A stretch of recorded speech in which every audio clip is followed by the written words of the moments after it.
안녕하세요. 맞춤형 화장품 조제관리사 기출문제풀이 도전 16일차입니다. 첫 번째 문제. 다음은 새로운 립스틱 제품의 평가를 위해 소비자 20명을 대상으로 진행하는 관능 평가이다. 성능을 관찰하는 평가인가 봐요. 네. 해당되는 관능 평가의 종류는 무엇이냐? 네, 설문지를 보면은 제품의 정보가 가려져 있대요. 네, 제품의 정보가 가려져 있는 제품, A 제품과 B 제품을 사용해 보시고 더 선호하는 제품을 A 혹은 B의 형태로 작성해 주세요 라고 되어 있어요. 그러면 제품을 가리고 이게 콜라냐 사이다냐 하고 먹어보고 하는 것처럼요. 이 화장품 립스틱을 제품을 가리고 발라보고서 어떤 게 더 좋지? 하는 것을 가려서 저는 A요, 저는 B요 이거를 하라는 거죠. 그러면 이거는 보통 일반인을 상대로 하겠죠. 일반인을 상대로 할 것이고 또 기호를 찾겠죠. 뭐가 더 좋은지 A 중에 B 중에 뭐가 더 좋은지 기호를 찾을 것이고 이것은 가리고 하는 거니까 맹인이라고 하죠. 가리고. 그래서 가리고 검사하는 거기 때문에 맹검이에요. 그러면 정답은 5번이 되겠습니다. 다음 문제. 보기에 맞춤형 화장품의 혼합에 사용하는 기기의 특성에 해당하는 것을 고르시오. 보기에서 보시면 아지믹서라고도 불린대요.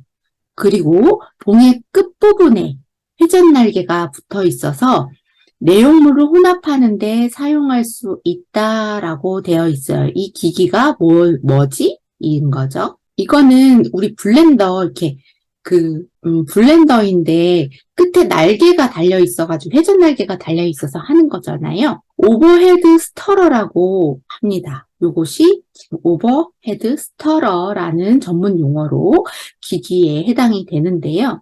이 첫 번째 스틱 성형기는 립스틱 성형할 때, 립스틱 부을 때 스틱이 필요하잖아요. 그 스틱 성형기를 말하고요. 세 번째 온도계는 아시다시피 온도를 측정하는 기기이고요. 4번의 핫플레이트는 어떠한 제품들을 가열할 때 전기 인덕션 같은 것으로 전기를 꽂아가지고 가열할 때 사용하는 기기죠. 또 호모믹서 같은 경우에는 오버헤드 스트러는 이렇게 그 기기에 날개가 칼이 붙어 있어가지고 이게 돌아가면서 되는 거라면 호모믹서는 이 밑에 통이 안에 회전 날개가 있어서 이 통 안에서 회전해서 믹싱을 하는 블렌더라고 보시면 돼요. 그래서 이번 문제의 정답은 2번 오버헤드 스터러라고 보시면 되겠습니다. 다음 문제. CGMP의 규정 중에서 적합 판정 기준을 벗어난 제품을 재작업 여부를 승인하는 사람이 누구냐라는 거죠. 1번 책임 판매 관리자, 2번 맞춤형 화장품 조제 관리사, 3번 품질 보증 책임자, 4번 화장품 제조업자, 5번 화장품 책임 판매업자. 이거 오타 있는 것 같네요. 네. 자, 여기서 재작업 여부를 승인하는 사람은 QC 매니저라고 해서 품질 보증 책임자가 이 재작업 여부, 그 CGMP를 주관하거든요. 그래서 이 문제의 정답은 3번이 되겠습니다. 다음 문제. 다음 보기의 용기의 특징에 해당되는 것을 바르게 연결하시오. 보기에 보면은 기억은 반투명, 광택, 유연성, 우수하고 튜브 등에 사용을 한다. 니은 내충격성 양호, 금속 느낌을 주기 위한 소재로 사용한다. 라고 되어 있어요. 그런데 1, 2, 3, 4, 5번에 보면은 PP, PET, HDPE, ABS, PVC, LDPE 이런 것들이 나와 있죠. 그런데 우리 PVC는 저번 시간에 배웠죠. 사용하면 안 된다고 배웠죠. 일단 이 용기에 대해서 한번 살펴봐야 될 것 같은데요. 잠시 살펴보면은, 네, 이 사이트에서 보면은 플라스틱 공병에 쓰이는 LDPE, HDPE, PP 소재 비교한 것이 있어요. 그래서 요걸 한번 보면 이 LDP 같은 경우에는 화면에서 보이시는 대로 그 용기에 많이 쓰이는 제품이죠. 이게 반투명하고 유연성이 높대요. 그러니까 좀 이렇게 약간 그 중간 정도의 말랑함이 있죠. 그래서 다양한 상태로 사용이 가능하기 때문에 많이 사용을 하고 다양한 용량의 공병 용기를 공급한다고 되어 있어요. 네. 그래서 LDP를 받고요. 또 HDP 이가 어떤 건지 살펴보면은 지금 사진에 나와 있는 이러한 용기가 HDP인데요. 이거는 강도가 좀 높은 거예요. 그래서 빛에 민감한 물질들을 보호하기 위해서 갈색 보틀을 하게 되고 반투명해서 불투명한 색을 나타내는 성질의 공병 제품이죠. 또한 PP라는 것이 있는데요. 이 PP는 조금 더 얇고 더 부드럽고 그 대신에 더 강합니다. 강하고 좀 더 투명한 용기의 성질을 가지고 있어요. 또한 ABS 소재를 살펴보면 약간의 금속 느낌을 주기 위해서 플라스틱이지만은 그런 모습을 보여주기 위한 반투명의 내충격이 양호한 제품들로 사용이 되고 있죠. 네, 다시 문제로 돌아가 보도록 하겠습니다. 기역 반투명 광택 유연성 우수하고 튜브 등에 사용을 한다 그랬죠. 그러면 아까 우리 HDP보다는 LDP가 조금 더 얇고 투명한 느낌을 줬었죠. 그래서 LDP가 기역이 맞을 거고요. 니은 내충격성 양호하고 금속 느낌을 주기 위한 소재로 사용을 한다. 이건 ABS 소재가 맞죠. 그래서 정답은 5번이 되겠습니다. 참고로 이 PP는 반투명하고 광택이 있고요. 그리고 잘 부러지지 않는 플라스틱 제품이고요. 페트병은 뭐 콜라 페트병 이런 것 상상하시면 되는데요. 딱딱하고 투명성이 우수하고 광택 내 약품성이 아주 우수합니다. 다음 문제. 다음 중 음이온 계면활성제에 해당하는 것은 무엇이냐? 1번에 솔비탄 라올레이트, 2번 소듐 라우릴 설페이트, 3번 코카미도 프로필 베타인, 4번 벤잘코늄 클로라이드, 5번 글리세릴 모노스테아레이트. 네. 음이온계 계면활성제는 설페이트 같은 게 들어간다고 했었잖아요. 그래서 정답은 2번인데요. 소듐 라우릴 설페이트 이것이 음이온 계면활성제라고 보시면 되겠는데요. 솔비탄 라올레이트 같은 경우에는 이온이 없는 비이온 계면활성제이고요. 코카미도 프로필 베타인 같은 경우에는 양쪽성 계면활성제에 해당이 되고요. 벤잘코늄 클로라이드 같은 경우에는 양이온 계면활성제에 해당이 됩니다. 5번의 글리세릴 모노스테아레이트 같은 경우에는 비이온 계면활성제에 해당이 된다고 보시면 되겠어요. 다음 문제. 다음 광고의 밑줄 친 부분에 금지된 표현의 수 및 실증이 필요한 표현의 수는 몇 개인지 바르게 연결한 것을 고르시오. 밑줄 친 것 중에 금지된 표현과 실증이 필요한 표현을 찾으라는 소리예요. 네, 광고에서 이 크림은 A 병원장의 추천을 받았으며 부작용 없이 사용할 수 있습니다. 피부 장벽 손상이 개선에 도움을 주며 피부결이 20% 개선되고 피부에 디톡스 효과를 가져옵니다. 무스테로이드 가로 열고 닫고 이렇게 되어 있어요.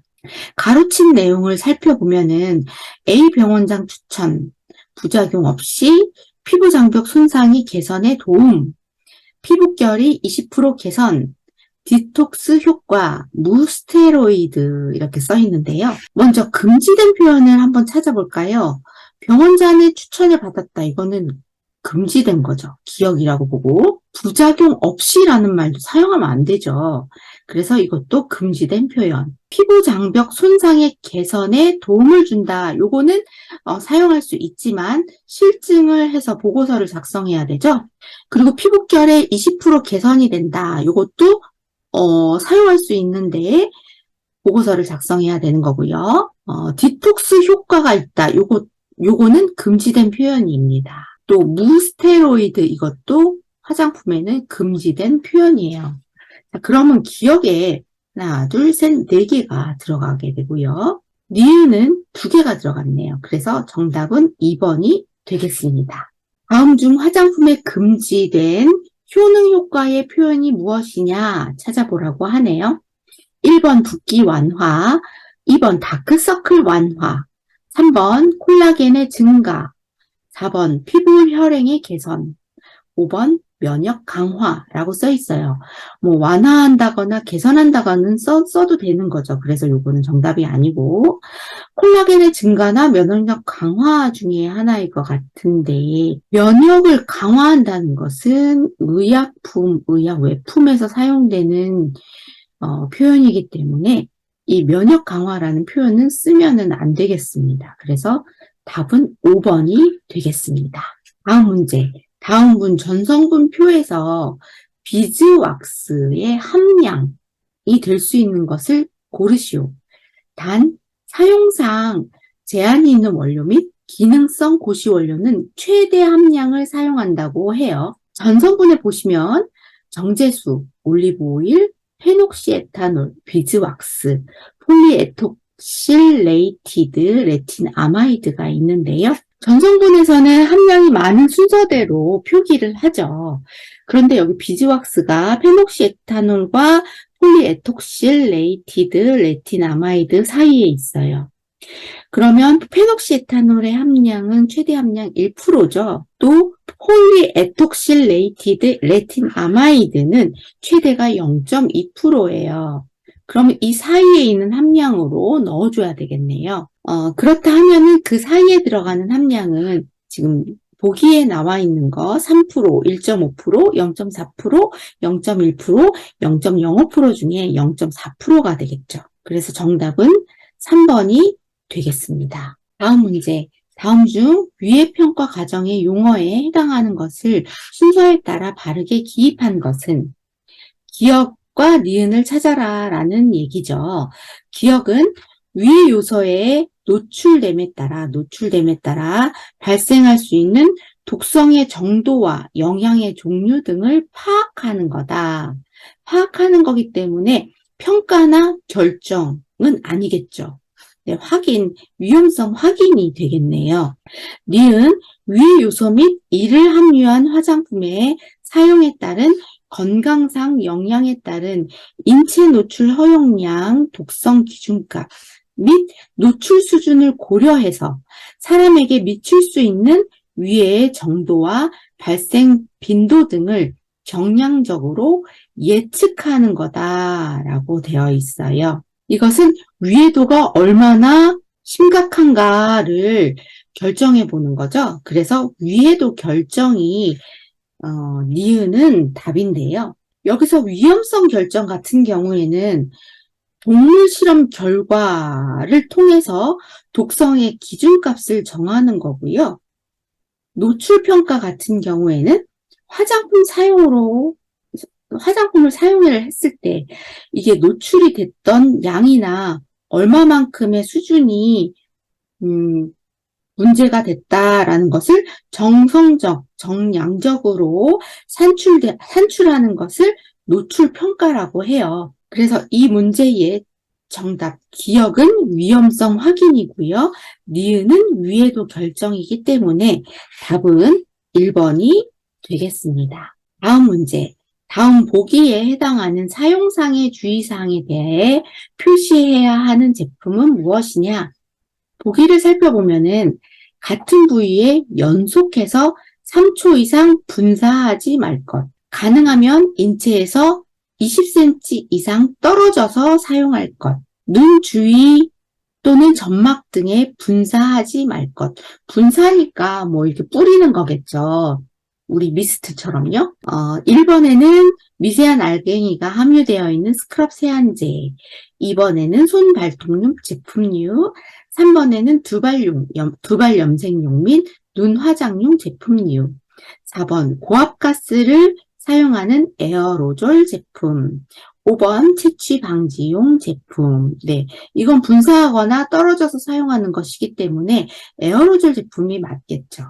그래서 답은 4번이 해당이 되고요. 정답이 되고요. 1번에 미세한 알갱이가 함유되어 있는 스크럽 세안제 같은 경우에는 알갱이가 눈에 들어갔을 때 물로 즉시 씻어내고 이상이 있는 경우에 전문의와 상의할 것이 주의사항에 표시해야 되는 거고요. 이번에 손발톱용 제품류 같은 경우에는 손발톱 및 그 주위 피부에 이상이 있는 경우에는 사용하지 말 것이라는 표시를 해야 해요. 두발용이나 두발 염색용 및 눈 화장용 제품류에는 눈에 들어갔을 때 즉시 씻어낼 것이라는 사용상 주의사항을 표시해야 되고요. 채취 방지용 제품의 사용상 주의사항은 털을 제거한 직후에는 사용하지 말 것이라는 표시를 해야 합니다. 네, 오늘 문제를 풀어봤어요. 오늘 문제는 중 정도의 난이도의 문제였던 것 같아요. 네, 다양한 문제를 접해볼 수 있어서 좋은 것 같아요. 네, 우리 합격을 위한 그날까지 화이팅!